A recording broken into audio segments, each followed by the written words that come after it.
좋은 아침입니다. 오늘은 8월 20일 수요일입니다. 즐겁고 감사한 하루 되시기 바랍니다.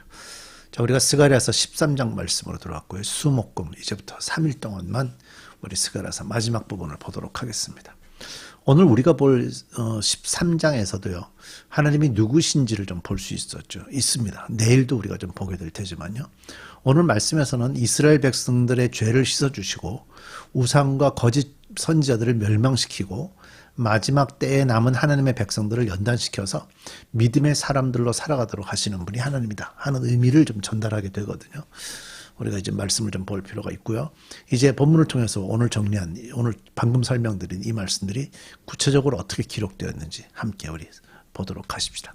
자, 1절을 먼저 한번 보겠습니다. 스가랴 13장 1절입니다. 그날이 오면 샘 하나가 터져서 다윗 집안과 예루살렘에 사는 사람들의 죄와 더러움을 씻어줄 것이다. 자, 중요한 게 이제 그날이 오면이죠. 하나님이 결정한 그 시기가 되면 샘 하나가 터진답니다. 아니, 이게 터진다고 보다는 하나님이 하시는 일이니까 샘이 터지도록 하나님이 하셔서, 그렇게 의미를 가질 수 있겠죠. 다윗과 예루살렘 사람들이 회개하도록 하시겠다. 죄와 더러움을 씻어주시겠다. 죄와 더러움이 자동으로 씻어지지 않습니다. 기독교에서는 철저하게 자동으로 씻어지는 것이 아니고요. 스스로가 하나님께 나아가야 합니다. 그래서 회개하도록 하시겠다는 의미를 갖고 있는 겁니다. 그러니까 하나님이 계획을 하셔서 당신의 백성들이 회개하고 하나님께로 올 수 있는 기회를 만들어 놓으신 게 뭐냐. 그날이 오면 샘이 터져서 모두가 죄를 씻을 수 있는 기회가 제공이 된다. 그 말입니다. 자, 이 샘은 후에 메시아이신 예수님의 십자가 보혈로 확인이 되고요. 이 모든 것들이 다 해결이 되게 되죠. 셈이라는 것이 이렇게 죄를 회개하도록 하는 그런 역할을 합니다. 그런데 이 죄가 해결가 돼서 우리가 정결하게 되면 어떤 마음이 생기는가 하면 우리 속에 하나님을 향한 마음이 간절하게 또 생기게 돼 있어요. 그러니까 이 셈이라는 거는 죄를 해결하는 의미도 있지만 영적인 갈급함들을 채워주는 의미도 또 있는 겁니다. 그래서 회개와 함께 우리에게 은혜를 충만하게 채워주는 셈이 그날이 오면 올 거라는 거죠. 믿음을 가진 사람들은 이 날을 기대하죠. 이 날을 기대합니다. 그러나 이 날을 기대하지 못하는 사람들도 세상에 많이 있다는 것 우리가 좀 기억을 해야 되겠죠. 2절입니다. 그날이 오면 내가 이 땅에서 우상의 이름을 지워서 아무도 다시는 그 이름을 기억하지 못하도록 하겠다. 나 만군의 주가 하는 말이다. 나는 또 예언자들과 더러운 영을 이 땅에서 없애겠다. 그 우상의 이름을 완전히 지우겠다고 그러죠. 기억도 하지 못하게 할 정도니까 과거에 있었던 경험들이 있었는데 그 경험들이 하나도 생각이 나지 않도록 하시겠다는 겁니다.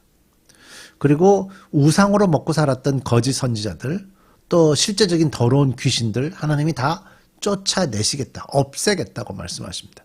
구약 성경 안에 이런 내용이 굉장히 많이 있습니다. 이스라엘 백성들이 자주자주 그 하나님을 떠나서 우상을 섬기는 일을 했죠. 아주 반복적으로 그들이 했습니다. 그래서 이런 우상 숭배는요, 하나님을 경험한 이후에도 했어요. 왜냐하면 이집트에서 나오는 그 모든 과정에 하나님께서 10가지 재앙을 비롯한 많은 것들을 보여주셨는데 그거를 경험한 사람들이 또 바로바로 또 우상으로 돌아가는 모습도 우리가 볼 수 있었잖아요. 그러니까 하나님의 은혜를 경험한 사람들도 또 우상으로 돌아서는 것들이 성경 안에 많이 있어요. 어떤 사람들은요, 겉으로는 늘 하나님에게 나와서 제사를 지내면서 하나님께로 나아가는 것처럼 보이는데요. 동시에 우상에게도 나가는 사람들이 있어요. 요즘에도 교회 안에서 종종 아멘 할렐루야 울고 이런 사람들이 있어요. 그러면서도 그 사람의 속에는 꾸준하게 무당에게 찾아가거나 미래를 알려준다는 사람한테 찾아가거나 또 기도를 해준다는 사람이 있으면 가서 머리를 숙인다든가 이런 일들이 이렇게 흔하게 일어나는 걸 볼 수 있거든요. 요즘 TV에서 예능 이런 프로그램에서 종종 무당들이나 점쟁이들 타로 카드점 보는 사람들 그런 사람들에게 예능이라고 그러면서 막 가죠. 근데 그것이 계속 보다 보면 나도 한번 가서 볼까 하는 생각이 들긴 마련입니다. 결국 하나님이 기대하는 마음하고는 다르죠. 잘 기억해야 됩니다. 하나님이 뭘 원하시는가. 하나님은 절대적으로 그 거짓 예언자들과 더러운 영을 이 땅에서 없애시겠다고 말씀하시죠. 3절입니다. 그런데도 누가 예언을 하겠다고 고집하면 그를 낳은 아버지와 어머니가 그 자식에게 말하기를 내가 주의 이름을 팔아서 거짓말을 하였으니 너는 살지 못한다 한 다음에 그를 낳은 아버지와 어머니는 아들이 예언하는 그 자리에서 그 아들을 찔러 죽일 것이다. 얼마나 무서운 말씀입니까? 이미 뭐 신명기 13장 18장 이런 데서 이런 말씀들이 계속 있어요. 하나님은 거짓 예언자나 선지자들을 죽이라고 말씀하셨고요. 혹시 그런 자들이 가족 중에 나온다고 하더라도 용서하지 말라고 하나님 말씀하셨어요. 하나님이 얼마나 우상을 섬기는 걸 싫어하시는지에 대해서 말씀해 주시는 거죠. 4절입니다. 4절, 5절, 6절 읽게요. 그날이 오면 어느 예언자라도 자기가 예언자 행세를 하거나 계시를 본 것을 자랑하지 못할 것이다. 사람들에게 예언자처럼 보이려고 걸치는 그 거짓 토롯도 걸치지 않을 것이다. 그러고는 기껏 한다는 소리가 나는 예언자가 아니다. 나는 농부다. 젊어서부터 남의 머슴살이를 해왔다 할 것이다. 어떤 사람이 그에게 가슴이 온통 상처투성이인데 어찌된 일이오? 하고 물으면 그는 친구들의 집에서 입은 상처요. 하고 대답할 것이다. 자, 그날이 오면 거짓 예언자들을 지적하는데요. 거친 털옷도 걸치지 않겠다 그러죠. 거친 털옷은 예언자 행세를 하는데 필요한 의상입니다. 예.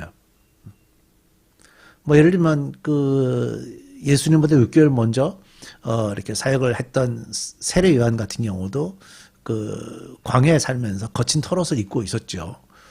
그러니까 가짜들이 그런 진짜들의 모습을 흉내내는 겁니다. 그런데 이제 그날이 오면 샘이 터져서 모두의 죄가 다 드러나고 하면 그때가 되면 사람들은 그런 거짓으로 먹고 살던 사람들이 자기가 거짓으로 먹고 살았다는 걸 가릴 거라는 거예요.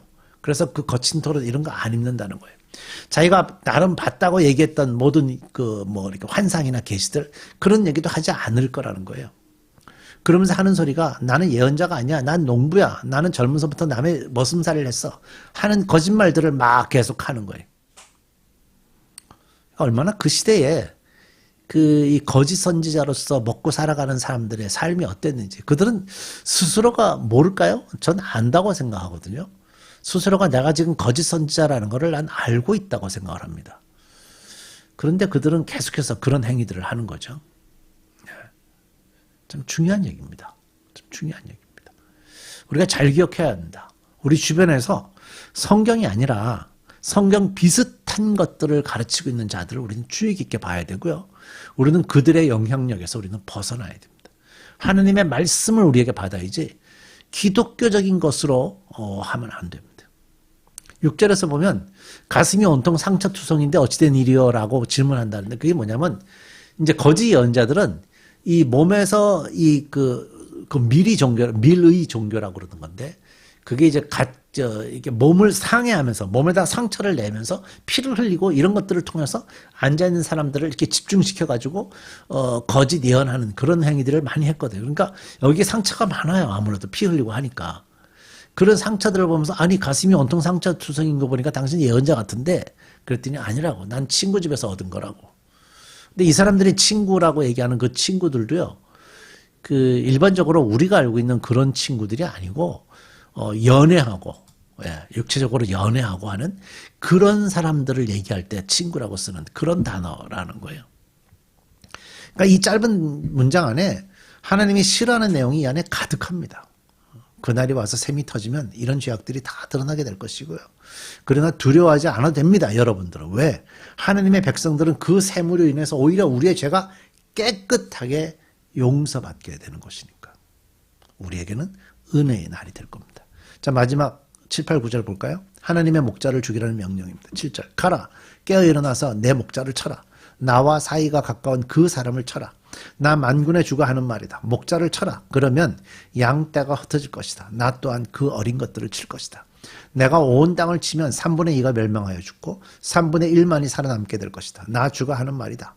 그 3분의 1은 내가 불 속에 집어넣어서 은을 단련하듯이 단련하고 금을 시험하듯이 시험하겠다. 그들은 내 이름을 부르고 나는 그들에게 응답할 것이다. 나는 그들을 내 백성이라고 부르고 그들은 나 주를 우리 하나님이라고 부를 것이다. 하나님은 지금 유대 지도자들을 치라고 말씀하십니다. 그 결과로 하나님의 백성이 흩어질 거라고 말씀하죠. 결국 하나님의 마음은 유대 백성들을 징계하실 것이라고 말씀하시고 이 징계는요 유대 백성들 뿐이 아니고 온 세상을 향한 징계라고 보는 게 맞습니다. 목자들이 지도자로서 역할을 했지만 그 자격을 다 잃게 될 것이고요. 백성들은 목자가 없으니까 이리저리 방황하게 될 겁니다. 그 과정에 3분의 2가 죽게 될 것이고 3분의 1만 살아남게 될 것입니다. 그런데 그 살아남아 있는 자조차도 또 하나님께서 훈련시키시겠다고 연단하시겠다고 말씀합니다. 그 연단에서 살아남은 사람만이 하나님을 부르짖어서 하나님을 찾게 되고 하나님은 그 찾는 자들을 만나 주시겠다고 하십니다. 우리가 계시록 얼마 전에 묵상했는데 결국 마지막 때가 되면 될수록 우리에게 시련과 고난이 있기 마련이고요.